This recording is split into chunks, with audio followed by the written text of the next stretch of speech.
Cristo. Pai bendito e santo, obrigado a Deus por esse momento de culto, de celebração, por cada momento que nós já desfrutamos na Tua presença, através dos louvores. E agora, Pai, nós iremos compartilhar a Tua palavra, e nós precisamos que o Espírito do Senhor abra o nosso entendimento, nos dê a compreensão da Tua palavra, que ela seja uma semente no nosso coração que frutifique para a vida eterna. Eu peço também que o Senhor me abençoe e me capacite a transmiti-la com autoridade e com unção do Teu Espírito. Assim eu oro a Deus e te agradeço, em nome do Teu Filho e nosso Salvador Jesus Cristo. Amém. Abra comigo a sua Bíblia em Apocalipse, capítulo 22. Último capítulo no livro de Apocalipse, ou livro das Revelações. Eu vou fazer a leitura dos versículos 10 ao 17.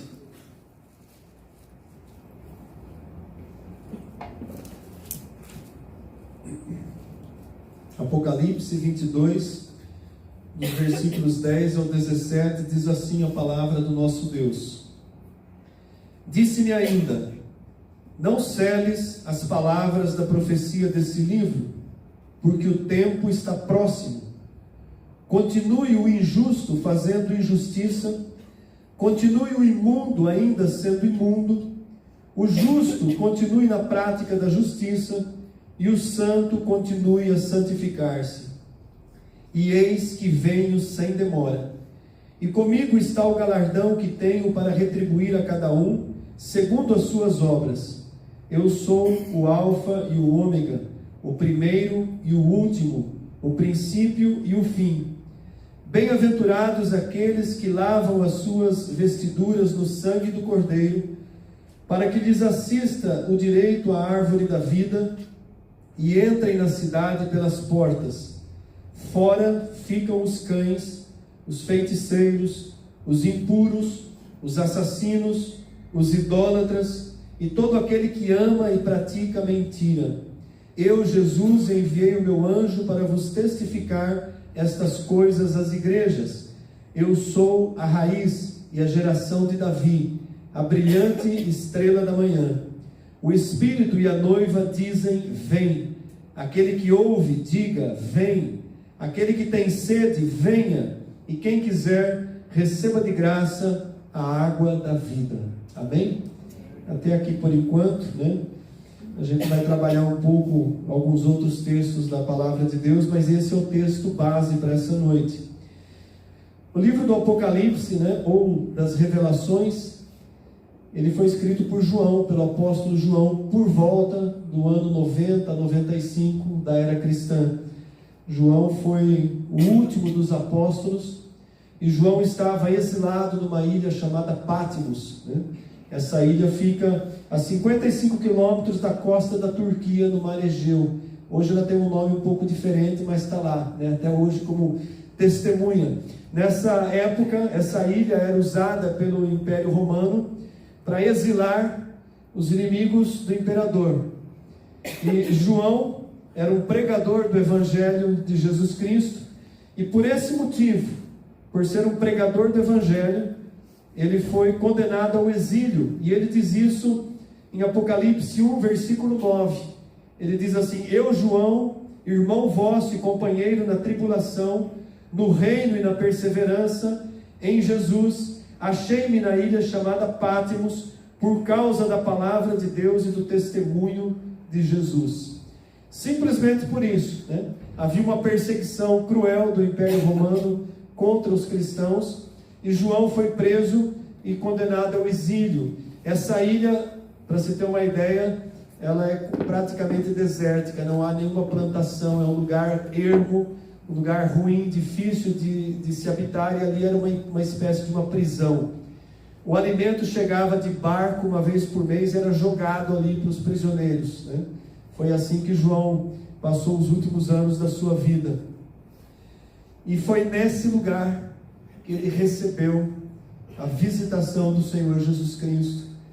E em visões, ele recebeu toda a revelação que para nós está aqui no livro do Apocalipse. E essa passagem, esse trecho que eu separei, é o finalzinho do livro, né? Aliás, em breve nós vamos fazer um estudo mais aprofundado de escatologia aqui na nossa igreja. A gente está aí com uma programação preparada para um estudo na parte da manhã, nos domingos pela manhã, e a gente vai poder se aprofundar no estudo do livro do Apocalipse e das profecias, né? Então vejam só, amados, esse texto é o próprio Senhor Jesus falando, né? E esse texto para nós, ele é tanto uma palavra de advertência para aqueles que se perdem, como uma palavra de esperança para a igreja do Senhor, para que ela persevere, para que ela se fortaleça, para que ela possa enfrentar essa reta final do tempo da graça com confiança em Jesus Cristo. Ele diz no versículo 10: não cele a palavra desse livro, porque o tempo está próximo. Ou seja, não esconda a palavra desse livro. Ela não é para ser selada, ela é para ser aberta, ela é para ser divulgada, ela é para ser pregada, ela é para ser ensinada. A igreja está falhando muito nesse aspecto, né? Pouco se ouve pregações a respeito de Apocalipse. A maioria delas se limitam à carta às 7 igrejas no começo do livro, mas poucas falam das profecias. Raramente você vai ouvir uma pregação falando dos juízos de Deus que ocorrerão nesse período terrível, que vai ser a grande tribulação, e o final, né? Também pouco se fala do final e das situações que o mundo vai estar passando. Mas o texto começa dizendo: não celes, não esconda, pregue essa palavra, ensine essa palavra. Aliás, né, ele diz assim: o tempo está próximo. Algumas pessoas, quando ouvem isso, né, zombam, né? Ah, que história é essa de volta de Jesus? Isso é um mito, né? Quando que Jesus vai voltar aqui, vai reinar durante 1000 anos nessa terra, vai organizar as nações, os governos? Isso é um mito, isso é uma linguagem simbólica, não vai ser desse jeito. Eu creio que vai ser exatamente desse jeito, sem tirar um tio, uma vírgula da palavra de Deus. Eu creio na realização literal das profecias que estão no Apocalipse. Então, amados, isso também não é novidade. O apóstolo João, aliás, o apóstolo Pedro, lá em 2 Pedro 3,9, ele já diz assim: não retarda o Senhor a sua promessa, como alguns julgam demorada. Parece demorado, já se passaram 2000 anos da ascensão do Senhor Jesus Cristo. É um tempo de misericórdia de Deus, para que muitos ainda sejam alcançados. Mas o cumprimento desse tempo vai chegar e está cada vez mais próximo. Pedro diz: não retarde o Senhor a sua promessa. Pelo contrário, Ele é longânimo, Ele é paciente para convosco, não querendo que nenhum pereça, senão que todos cheguem ao arrependimento. A grande missão da igreja hoje continua sendo, né? Desde o momento em que Jesus disse aquelas palavras lá em Mateus 28, no final: ide pregai o Evangelho a todas as nações, a todo mundo. A grande missão da igreja continua a ser pregar o Evangelho, para que as pessoas se deparem com a condição de pecado em que vivem, se arrependam dos seus pecados e se voltem para Jesus Cristo. E quando as pessoas fazem isso, de uma maneira sincera, genuína, verdadeira no coração, elas recebem a salvação, recebem a graça. Então, esse tempo que está se prolongando é um tempo de misericórdia, de longanimidade de Deus, para que muitos ainda sejam alcançados.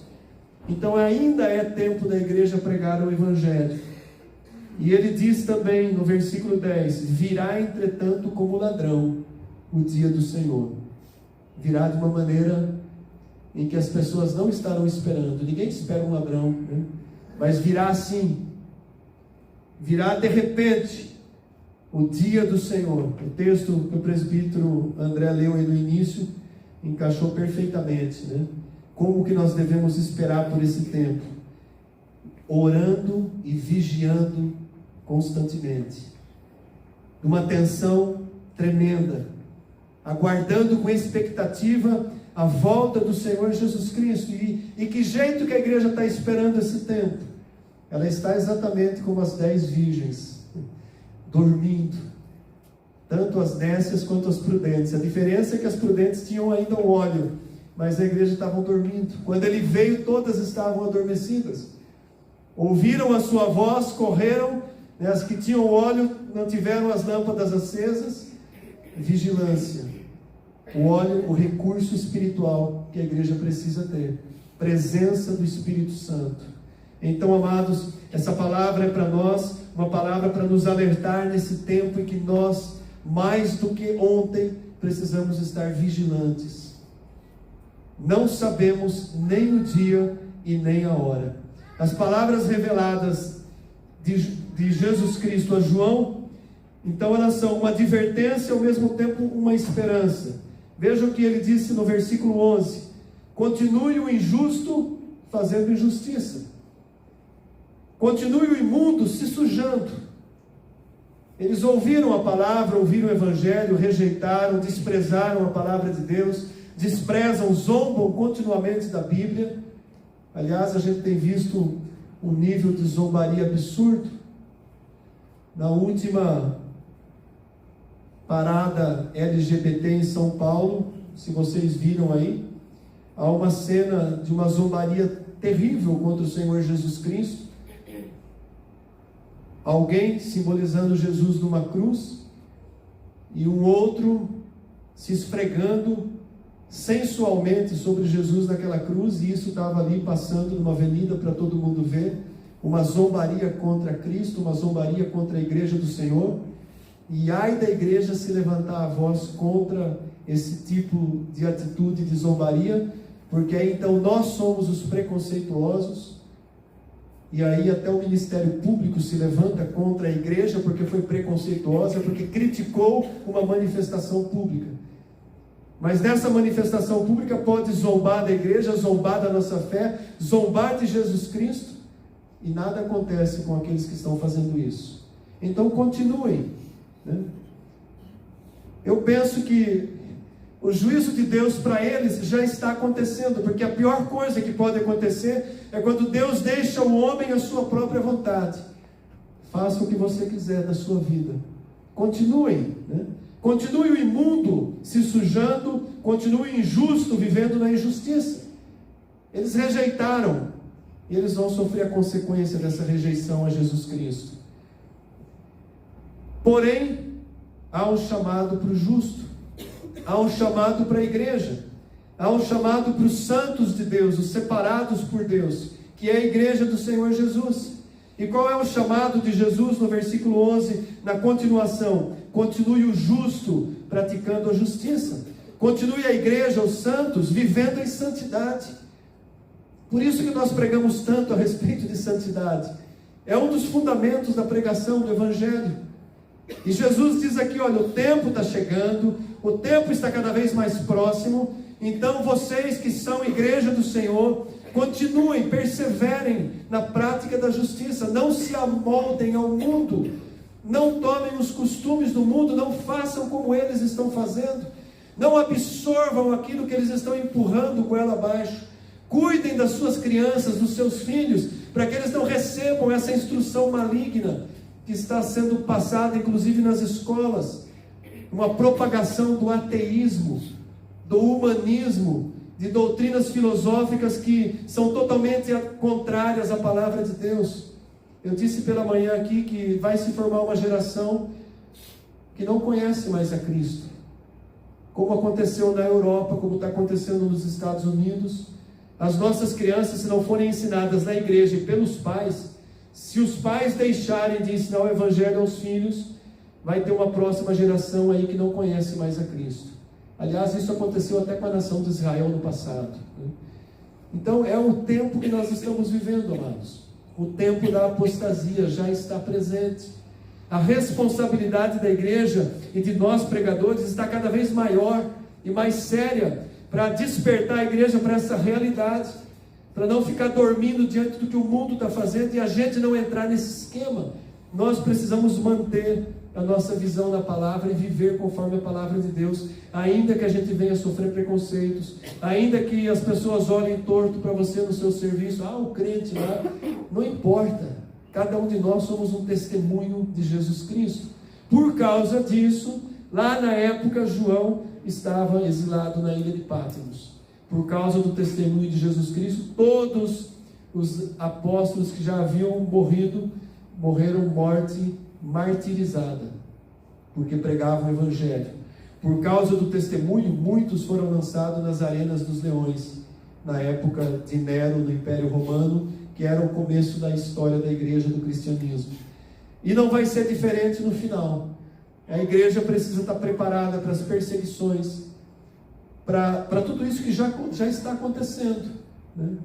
Então, amados, essa palavra é para nós hoje, tanto para advertência para os que estão se perdendo, quanto esperança para nós. Esperança, porque ele diz no versículo 12: e eis que eu venho sem demora. Amém? Vocês creem nisso? Aleluia? Quem espera e aguarda essa vinda de Jesus? A palavra diz: bem-aventurados que aguardam a volta do Senhor Jesus. Então a igreja precisa amar, desejar a volta de Jesus Cristo, orar pela volta de Jesus Cristo, porque não sabemos nem o dia nem a hora, mas o nosso clamor deve ser colocado diante do Pai.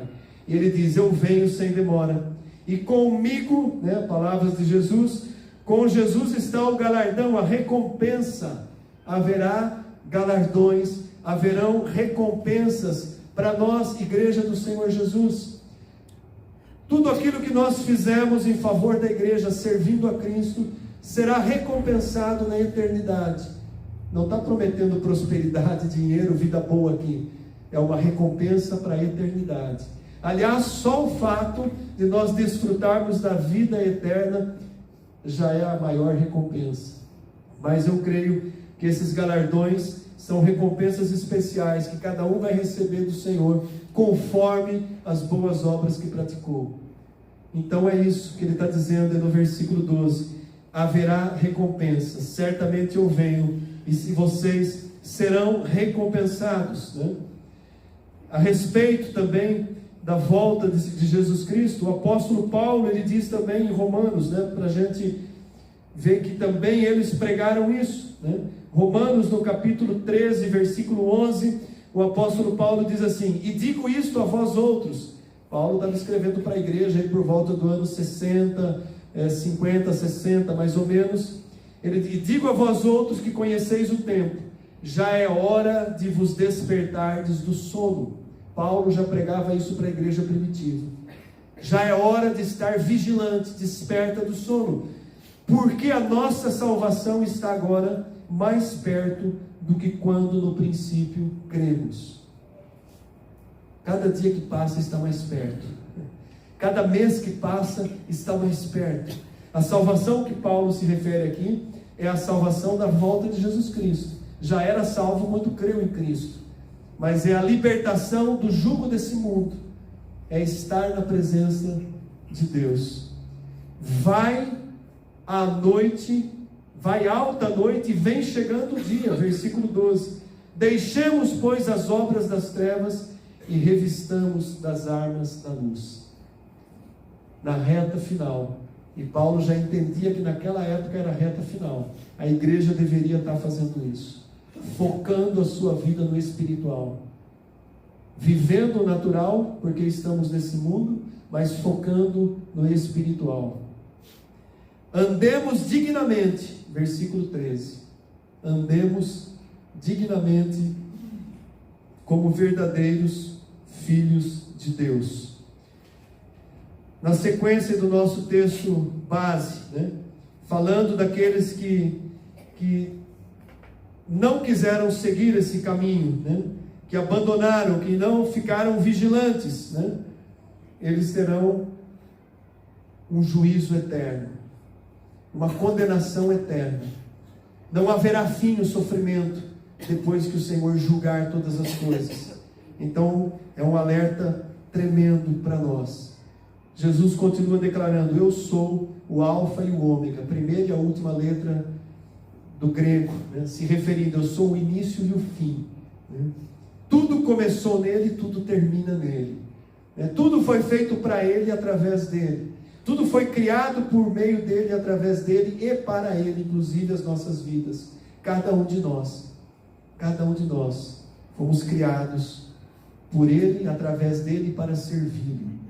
Então vejam só, amados, bem-aventurados aqueles que lavam as suas vestes no sangue do Cordeiro. Aqui há um motivo para nós nos regozijarmos. Aqueles que realmente renderam a vida a Cristo, lavaram as suas vestes, a vestimenta que é um símbolo, uma vestimenta suja, a veste como vida, uma vida suja de pecado, que vivia nas trevas, vivia satisfazendo a própria vontade, mas quando encontrou a Cristo e recebeu a Cristo como Senhor, é como se a vestimenta tenha sido lavada, purificada no sangue de Jesus Cristo. Ou seja, você creu no sacrifício de Cristo como pagamento de todos os seus pecados, você foi lavado. Por isso que a gente usa a expressão lavados e remidos no sangue do Cordeiro. Por isso que a gente usa a expressão bíblica, nós estamos debaixo do sangue da nova e eterna aliança. Foi o sangue de Jesus Cristo que nos purificou e que nos dá a condição de adentrarmos na glória eterna, na presença de Deus. Por isso Ele nos chama de bem-aventurados. Nós teremos o direito à árvore da vida e entraremos na cidade celestial pelas portas. Entraremos com dignidade, porque Ele nos tornou dignos. Amém? Então há para nós essa palavra de esperança. Essa palavra que, ainda que a gente esteja vivendo em meio a toda essa dificuldade, há para nós essa palavra de esperança. Nós somos bem-aventurados, nós teremos direito à árvore da vida, entraremos na Jerusalém celestial pelas portas. Amém? Glória a Deus por isso. Aleluia. Como é grande e preciosa a nossa herança. Davi, ele profetizou isso no Salmo 16, quando ele diz assim: o Senhor é a porção da minha herança e o meu cálice, tu és o arrimo da minha sorte, caem-me as divisas em lugares amenos, é muito linda a minha herança. Olha a expectativa, a esperança que havia no coração de Davi. Ele viveu ainda antes de Cristo, mas a fé nele, que haveria um Salvador, a fé que ele depositava nas profecias, na palavra, faziam com que ele vislumbrasse isso. É muito linda a minha herança. Abraão vislumbra isso, ele não viu nem mesmo toda a sua descendência, mas ele vislumbrava a cidade celestial. Moisés, que deixou de lado toda a riqueza do Egito, privilégio de ser chamado neto de Faraó, de viver no palácio, abandonou tudo aquilo porque ele vislumbrava uma herança maior. Nós também, igreja, precisamos vislumbrar essa herança. Pode ter coisas boas nessa vida, glória a Deus, Deus é maravilhoso, Ele nos concede coisas boas nessa vida, mas há uma herança muito maior, reservada para aqueles que permanecem fiéis, que receberam a Cristo. E como não podia deixar de ser, há também a palavra de juízo direcionada àqueles que se perderão. O versículo do número 15, ele diz: fora, não vai entrar, ficam os cães, os feiticeiros, os impuros, os assassinos, os idólatras, e todo aquele que ama e pratica a mentira. Aliás, esse versículo 22:15, ele tem um paralelo direto, com o versículo do capítulo 21:8, Apocalipse 21:8 diz assim: quanto, porém, aos covardes, aos incrédulos, aos abomináveis, aos assassinos, aos impuros, aos feiticeiros, aos idólatras e a todos os mentirosos, a parte que lhes cabe será no lago que arde com fogo e enxofre, a saber, a segunda morte, a morte eterna. Então, haverá sim condenação eterna. Deus não vai dar um jeitinho no final, como os humanistas dizem, e vai salvar todo mundo. Ele vai salvar os que creram em Jesus Cristo. Esses já estão salvos, mas esses têm que também provar a sua salvação através de um comportamento de vida cristã. Então vejam só, essa lista é um pouco grande, Os covardes ficarão de fora. Quem são os covardes? Os que não tiveram coragem de assumir serem cristãos, os que ficarem em cima do muro. Eu sou meio cristão, mas eu sou meio do mundo também, né? Eu sou cristão, mas eu estou também, né, aproveitando as coisas ruins do mundo. Ou aqueles que simplesmente não creram, né? Receberam a palavra, foram céticos, não creram. A Bíblia chama de covarde, não teve coragem de assumir. Ficarão de fora. Os incrédulos, né? Os que não creram no Evangelho, os ateus, os humanistas, os céticos, né? Todo aquele que não creu vai ficar de fora. Os abomináveis, né? Aqui usa a palavra abomináveis, né? O que é abominável para Deus, né? Tem um princípio de estudo bíblico que diz assim: a Bíblia, né, se explica pela própria Bíblia. Quando a gente ouve a palavra abominável, talvez a gente pense alguém extremamente ruim, né?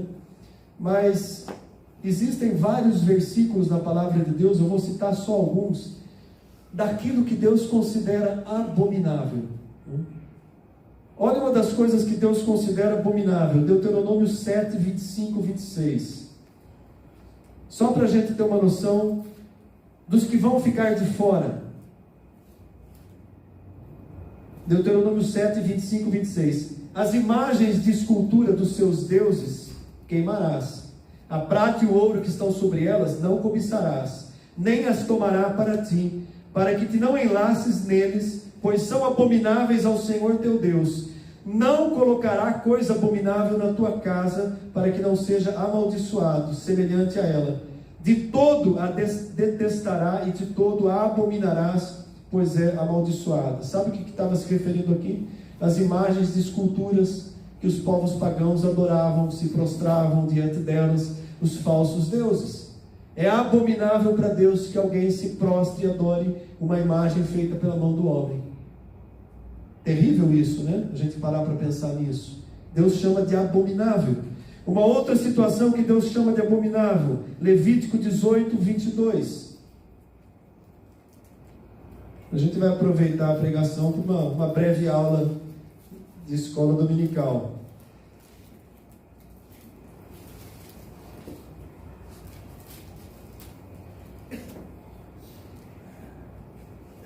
Cadê Levítico aqui? Minha Bíblia está enroscando as páginas.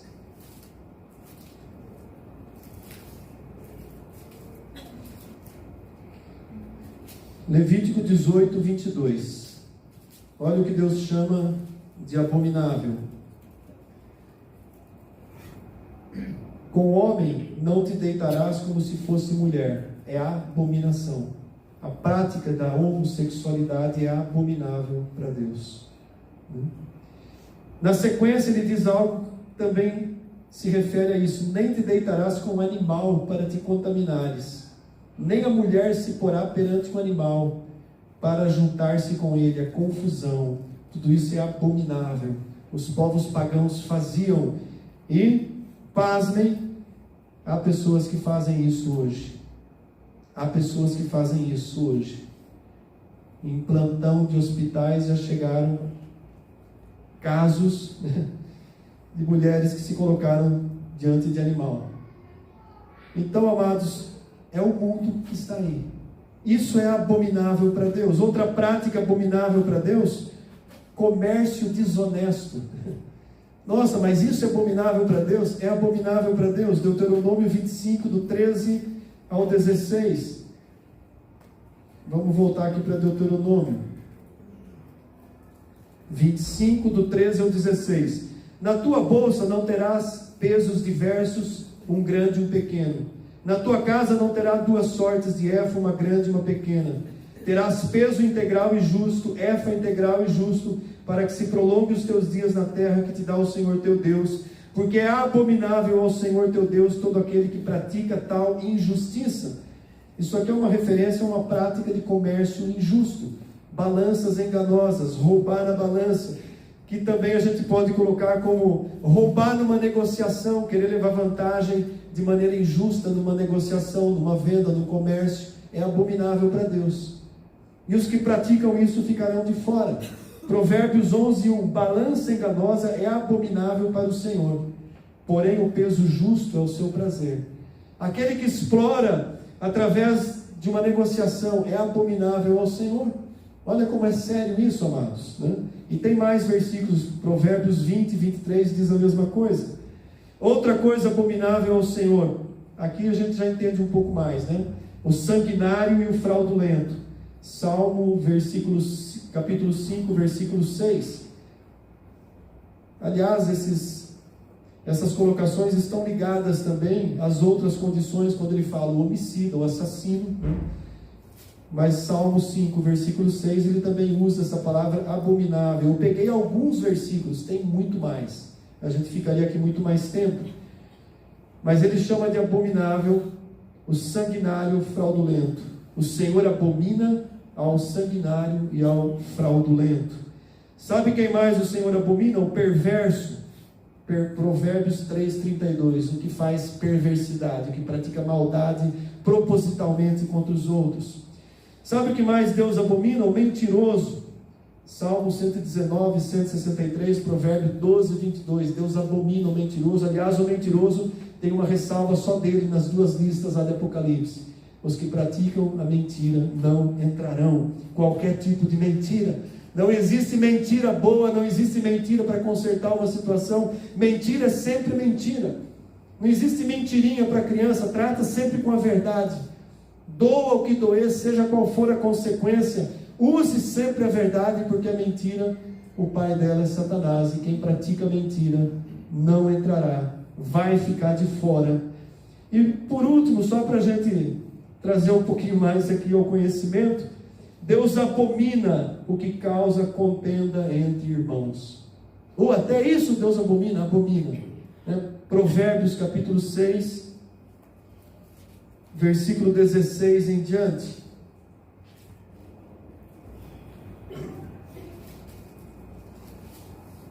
Esse é um texto conhecido, né?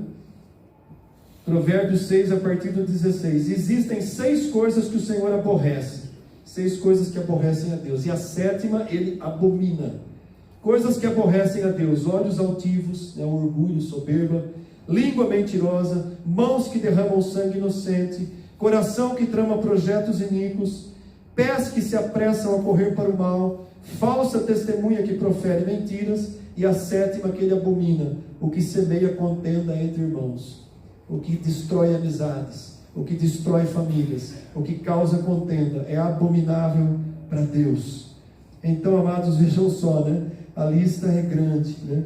A gente poderia aqui falar muito mais, mas existe um aí que vale a pena também a gente citar, né? No capítulo 22, versículo 15, citam os cães. E eu achava interessante, porque os cães, né, um animal, o que tem a ver o cão com a característica do animal com o ser humano, né, que vai ficar de fora? Os cães, dentro da cultura judaica, eram um animal impuro, e os animais não eram tratados como são tratados hoje, né, chamados de filho, né, existem uns exageros, né? A gente deve tratar bem o animal de estimação, sem sombra de dúvida. Você chamar de meu filho, né? Hoje, a gente não tem rabo, né? O cachorro tem. Então, sem exagero, né? Sem essa de chamar o gato, o cachorro de meu filho. E hoje está assim uma obsessão, né? Eu acho um absurdo isso. Mas naquela época o animal não tinha valor nenhum. E o cão era um animal imundo, que vivia pelas ruas e tinha que se virar com a própria... para ter alimentação. O cão é um animal que cruza em qualquer lugar. Você vê cão cruzando na esquina. Eu vi um vídeo esses dias, um casal de cachorro que entrou numa missa, e o padre estava ali pregando, e o casal de cachorro começou a cruzar em plena missa. Rodou a internet esse vídeo. Absurdo, né? Um animal impuro. Mas o que isso tem a ver com o ser humano? Será que se refere às impurezas sexuais, às impurezas de cunho sexual que o ser humano pratica? Não exatamente, porque essas impurezas estão relatadas de maneira clara, né? Quando fala sobre os impuros, né? Os cães, os feiticeiros, quem pratica macumbaria e tudo isso. Os impuros aqui são todos que praticam impurezas de área sexual, assassinos, idólatras. Sabe quem são os cães? Eu me surpreendi quando eu fui fazer um estudo e descobri quem são os cães. Paulo se refere aos cães em Filipenses 3, versículo 2. Olha quem ele chama de cães, que ficarão de fora. Filipenses capítulo 3, versículo 2. Acautelai-vos dos cães, acautelai-vos dos maus obreiros, acautelai-vos da falsa circuncisão. Sabe quem eram? Os falsos mestres, os que ensinavam coisas erradas. Naquela época havia judaizantes que queriam que os convertidos passassem pelo processo de circuncisão, que era uma prática do judaísmo. Todo homem era circuncidado ao 8º dia, e aqui nessa época também, Paulo relata isso na carta aos Gálatas. Esses judaizantes queriam que aqueles cristãos convertidos, que eram gentios, passassem pela circuncisão, e eles colocavam a circuncisão como uma obrigatoriedade para a salvação. Não basta crer em Cristo, tem que ser circuncidado. Não basta crer em Cristo, tem que guardar o sábado. E é por aí afora, né? Os enganos estão até os dias de hoje. Mas os que ensinavam isso, Paulo chama de cães. Acautelai-vos dos maus obreiros. Todo aquele que ensina e desvirtua a palavra de Deus, que prega de maneira mentirosa, que cria, inventa heresias, são os cães que ficarão de fora. E Isaías 56, 10 e 11 deixa isso mais claro ainda. Isaías estava profetizando muitos anos antes da vinda do Senhor Jesus Cristo, né, aproximadamente 600, 700 anos. Ele diz: os seus atalaias são cegos, nada sabem, todos são cães mudos. Quem eram os atalaias? Os que deviam proclamar a palavra de Deus. Não podem ladrar, são sonhadores, são preguiçosos, gostam de dormir. Estava se referindo ao sacerdócio da antiga aliança na época de Isaías. Tais cães são gulosos, nunca se fartam, são pastores que nada compreendem, e todos se tornam para o seu caminho, cada um para a sua ganância, todos sem exceção. Cães são pastores que pregam de maneira mentirosa o Evangelho. Pastores que usam o Evangelho e jogam as suas sementes de heresia no meio. E olha, está assim hoje nas redes sociais. A palavra deles é doce, é gostosa aos ouvidos, não prega juízo, não confronta ninguém com o pecado. No final todo mundo vai ser salvo pelo amor. A palavra deles é venenosa, porque muitos ouvem, gostam, seguem, e a Bíblia chama eles de cães. Eles são imundos. Eles estão fazendo algo que é imundo aos olhos de Deus. Eles vão ficar de fora. Dá para a gente se assustar com tudo isso, né, amados? Porém, né, a gente volta aqui para o nosso chamado. Continue o justo na prática da justiça. Continue o santo na prática da santificação. E para a gente concluir a mensagem, eu quero convidar você a abrir a sua Bíblia, ou se está aberta, aí no capítulo 22, os últimos versículos da palavra do Senhor.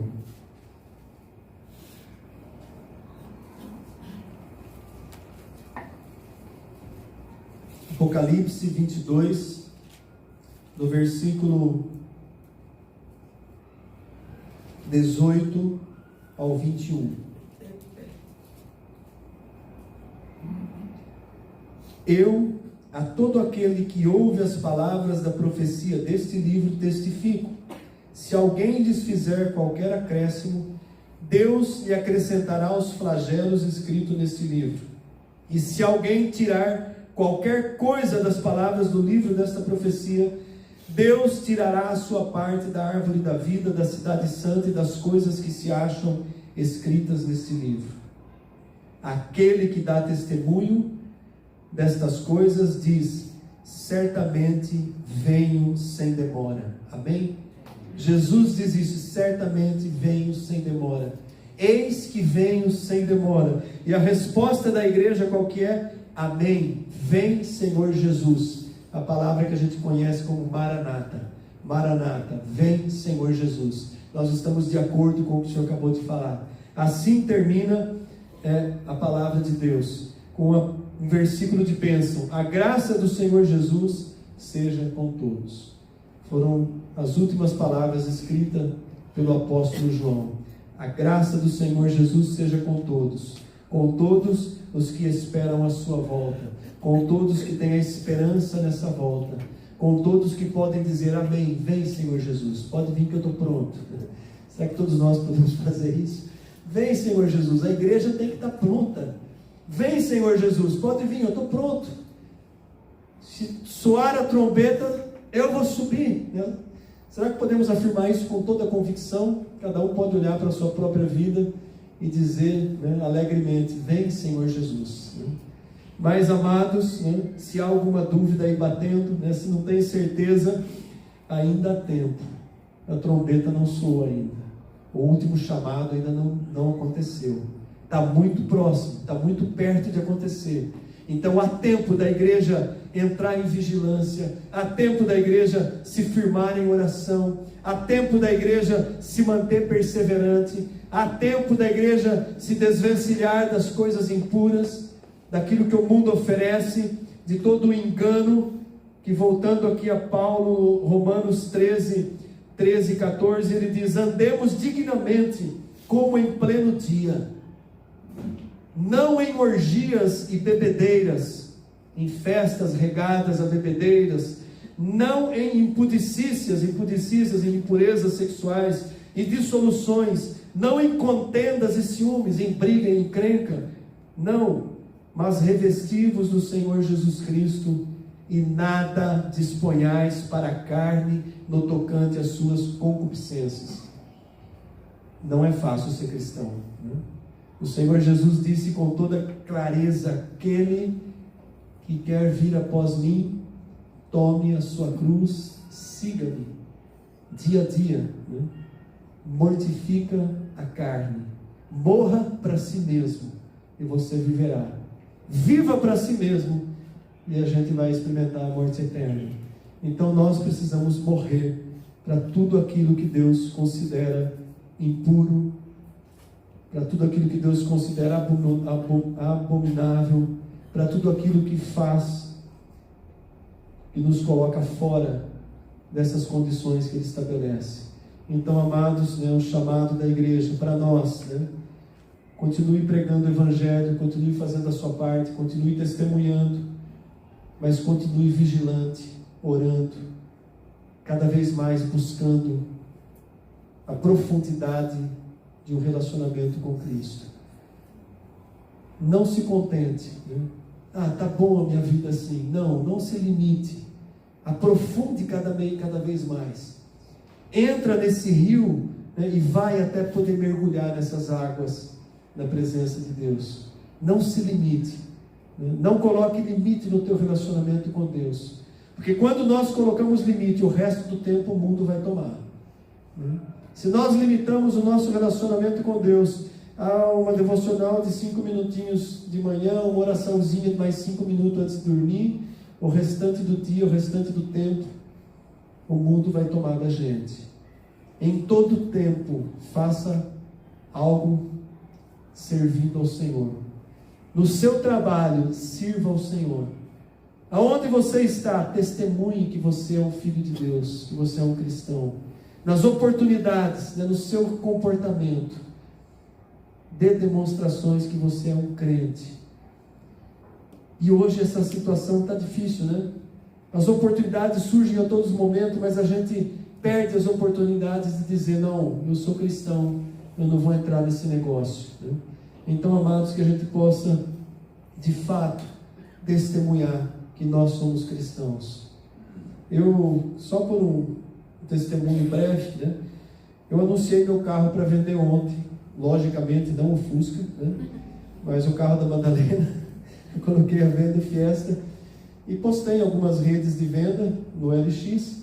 Recebi 2 pessoas interessadíssimas no carro, e conversa, e manda WhatsApp, e manda foto. Você já não viu as fotos na postagem, aquela conversa? No final, os 2 com a mesma conversa. Um era de Jundiaí e outro de Campinas, hoje. O cara falou: olha, o negócio é o seguinte, seu carro, você está pedindo 26.500, mas eu estou pagando uma dívida, assim, eu vou com uma pessoa aí, fala que é 30 mil. Eu parei e falei: caramba, ou é golpe, ou é alguém que quer ganhar em cima. Eu falei: meu carro é 26.500, você quer estar aqui, vem, só sai daqui com dinheiro na conta. A pessoa desligou, cortou a conversa na hora, né? Não vou entrar em acordo, né? Entende, amados? O mundo está assim, ó, de golpista, de gente desonesta, de gente injusta, e nós não podemos entrar nesse esquema. Um chegou até a me oferecer mais, eu te pago mais, que você está pedindo R$500 a mais, vamos fazer negócio. Meu amigo, eu não faço esse tipo de negócio. Acabou. Então, ou nós somos ou não somos. Então, se nós somos cristãos, o nosso comportamento tem que refletir, transparecer o que nós somos. Uma vez eu perdi uma promoção no emprego, não era pastor ainda, mas eu já era cristão, convertido. E durante muito tempo eu almejei aquela promoção, e quando surgiu a oportunidade, eu precisei dizer não. Porque o cargo que era oferecido de gerente de vendas envolvia fazer negociações pagando percentuais por fora, a famosa bola ou caixinha, para fechar a negociação, para ganhar concorrência. Vendia muito para a empresa Petrobras. Então, concorrência, a gente fazia ali, sabia o valor que os concorrentes anunciavam antecipadamente, o gerente era obrigado a fazer toda aquela negociata. E eu falei, não, para mim não. Aí eu ouvi assim, você nunca vai subir na vida. Eu falei, se for para subir assim, eu prefiro não.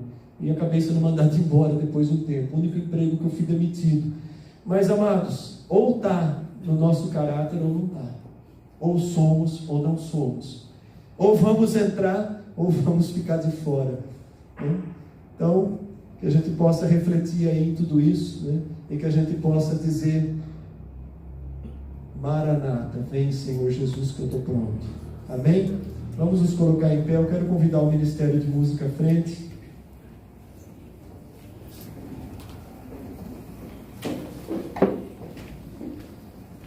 Maranata, vem Senhor Jesus. Nós estamos prontos. Feche os seus olhos, curva a sua cabeça. Vamos orar nesse momento. Se essa palavra falou alguma coisa no teu coração, se você está pronto, glorifique a Deus. Dê glórias a Deus, porque é o Espírito Santo quem nos coloca nessa condição de estarmos prontos. Mas se você sente que não está pronto, que falta alguma coisa para consertar, peça ao Espírito Santo completar essa obra, não desistir. Peça ao Espírito Santo, faz em mim o que precisa ser feito, mas eu não quero ficar de fora. Pai, eu te agradeço pela tua palavra, te agradeço, ó Deus, pelas promessas de vida eterna que o Senhor expressou à tua igreja, e nós somos a tua igreja. Te agradeço, ó Deus, por as coisas que podemos vislumbrar e saber que uma eternidade maravilhosa está preparada para nós, que muito linda é a nossa herança. Te agradecemos, ó Deus, porque um dia o Senhor nos arrancou das trevas e nos transportou para o teu reino de luz. E mesmo que andamos em meio às lutas desse mundo, o nosso coração permanece fiel e perseverante e vigilante, aguardando a volta do Senhor Jesus. Mas, Pai, talvez hajam entre nós aqueles que estão em dúvida, que não têm essa plena convicção. E a minha oração por esses é para que o Senhor firme o coração deles na tua palavra, para que o teu Espírito Santo revele aonde precisa ser consertada cada área da vida, para que o Espírito do Senhor conduza ao arrependimento, se necessário, e mostre a importância e a urgência de um comprometimento com o Senhor, porque é urgente, se faz urgente que a nossa vida seja totalmente comprometida com o Senhor. Pai, não queremos ficar de fora, por isso abre os nossos olhos para os nossos pecados, abre os nossos olhos para as coisas que não enxergamos, que estamos fazendo errado, para que em tempo de graça ainda possamos nos consertar, para que possamos continuar a praticando a justiça e a continuar a santificação, pois é assim que o Senhor disse na tua palavra: continue o justo na prática da justiça, continue o santo a santificar-se. E assim, Senhor, nós concluímos a nossa oração dizendo: ora vem, Senhor Jesus. Maranata, tua igreja está pronta e aguarda somente o manifestar do noivo. Amém e glória a Deus. Vamos adorar o Senhor.